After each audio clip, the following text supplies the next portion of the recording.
Hello అండి అందరికీ. Wife of సూర్య కథకు స్వాగతం.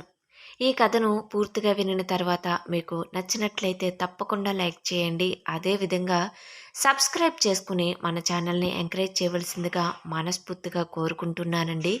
ఈ కథకు సంబంధించిన మిగిలిన అన్ని పార్ట్స్ కూడా మన ఛానల్లో ప్లేలిస్ట్లో సేవ్ చేయబడి ఉన్నాయండి. ఒకవేళ మీకు ఇంట్రెస్ట్ అయితే కనుక వెళ్ళి చెక్ చేయొచ్చు. మరిక కథలోకి వెళ్దాం. చందు సూర్యాల యొక్క పెళ్లి జరిగే రోజు వచ్చింది.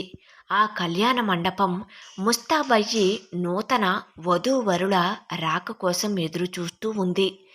చందుని ఎరుపు రంగు పట్టుచీరకి బంగారు రంగు ఎంబ్రాయిడరీ రాళ్ళు పొదిగిన డిజైనర్ బ్లౌజును, మెడలో బంగారు నెక్లెస్, చెవులకు దిద్దులు, చేతులకు గాజులు, నడుముకు వడ్డానంతో, ముక్కుకి ముక్కు పుడక, పెదవులకు ఎరుపు రంగు లిప్స్టిక్, కళ్ళకు కాటుకతో అందంగా తీర్చిదిద్దారు. పొడవాటి జుట్టుని అందంగా జడవేసి పువ్వులతో అలంకరిస్తారు. మొత్తం మీద చందు పెళ్లి కూతురిగా ఎంతో అందంగా కనిపిస్తుంది.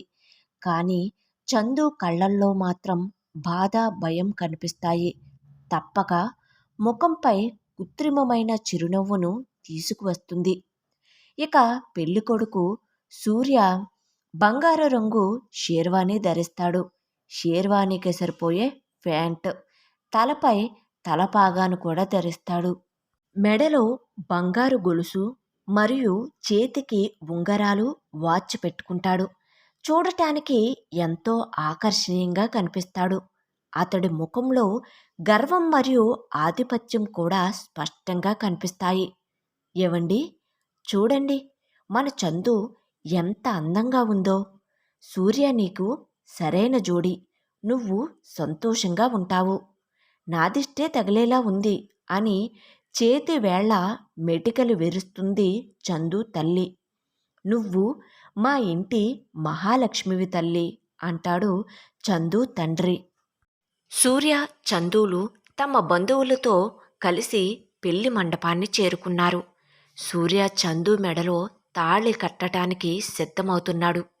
ఇదేనా నా జీవితం? నేను ఎవరినీ మోసం చెయ్యలేదు, ఎవరికీ ద్రోహం చెయ్యలేదు. అయినా నాకు ఇలాంటి శిక్ష ఎందుకు? నేను ప్రేమించిన సూర్య నా ప్రక్కన ఉంటే ఎంత బాగుండేది. కానీ విధి నన్ను ఎలా చేసింది? సూర్య చందు మెడలో 3 ముళ్ళు వేస్తున్నాడు. కానీ చందు మనసులో తాను ప్రేమించిన సూర్యనే ఉన్నాడు. నేను ఇతడితో ఎలా జీవించాలి?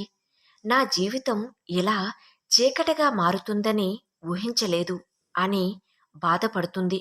ఇలా అనుకుంటూనే చందు తన యొక్క పెళ్లి బంధంలోకి అడుగు పెడుతుంది. మొదటి రాత్రి చందు గదిలో ఒంటరిగా కూర్చుని ఉంటుంది. ఇంతలో సూర్య గదిలోకి వస్తాడు. అది గమనించిన చందు భయంతో ఒళ్ళు అంతా చెమటలు పడతాయి. సూర్య నవ్వుతూ, ఏంటి చందు, ఇంకా సిగ్గుపడుతున్నావా అంటాడు. నిశ్శబ్దంగా ఏమీ మాట్లాడకుండా తల దించుకుంటుంది.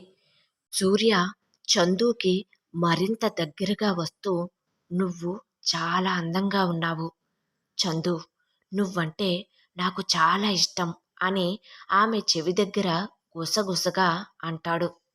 ఈ క్రమంలోనే చందుని తాకటానికి కూడా ప్రయత్నం చేస్తాడు.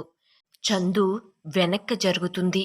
తరువాత బెడ్పై ఉన్న తలగడను తీసుకుని నేలపై వేసుకుని, దయచేసి నన్ను ఒంటరిగా వదిలేయండి అంటుంది బ్రతిమలాడినట్టుగా. ఏంటి, నీకు ఇష్టం లేదా అంటాడు కోపంగా. నాకు కొంచెం సమయం కావాలని ఏడుస్తూ చెబుతుంది. సూర్య నవ్వుతూ, సమయమా? దేనికి సమయం? నువ్వు నా భార్యవి, నీకు సమయం ఇవ్వవలసిన అవసరం లేదు అంటాడు. సూర్య చందును బలవంతం చేయటానికి ప్రయత్నిస్తాడు. ఆమె ప్రతిఘటిస్తుంది. వద్దు, ప్లీజ్ నన్ను వదలండి అని గట్టిగా అంటుంది. నువ్వు నా మాట వినకపోతే నీకు మంచిది కాదు అంటాడు కోపంగా. సూర్య చందును మానసికంగా, శారీరకంగా హింసిస్తాడు. చందు ఏడుస్తూ ఉంటుంది. దయచేసి నన్ను వదలండి అంటుంది నిస్సహాయంగా. సూర్య నవ్వుతూ, నువ్వు నా భార్యవి, నీపై నాకు పూర్తి హక్కు ఉంది అంటూ ఆమెను బలవంతంగా తన ఆధీనంలోకి తీసుకుంటాడు. చందు నిస్సహాయంగా చూస్తూ ఉంటుంది. సూర్య మూర్ఖంగా, క్రూరంగా ప్రవర్తిస్తాడు. చందును ఒక వస్తువులా చూస్తాడు. ఆమె భావాలకు ఏమాత్రం విలువ ఇవ్వడు. కొంత సమయం చందుతో గడిపిన తరువాత అక్కడి నుండి వెళ్ళి వేరొక చోట నిద్రపోతాడు సూర్య. మొదటి రాత్రి సూర్య తనతో కఠినంగా ప్రవర్తించిన తరువాత చందు గదిలో ఒంటరిగా కూర్చుని ఏడుస్తూ, ఇదేనా నా జీవితం? ఇతడు ఇలా ఉంటాడని నేను కలలో కూడా అనుకోలేదు. అసలితడు మనిషేనా? నా భావాలకు ఏమాత్రం విలువ ఇవ్వకుండా నన్ను ఇలా అని తన యొక్క పరిస్థితిని చూసుకుని బాధపడుతుంది.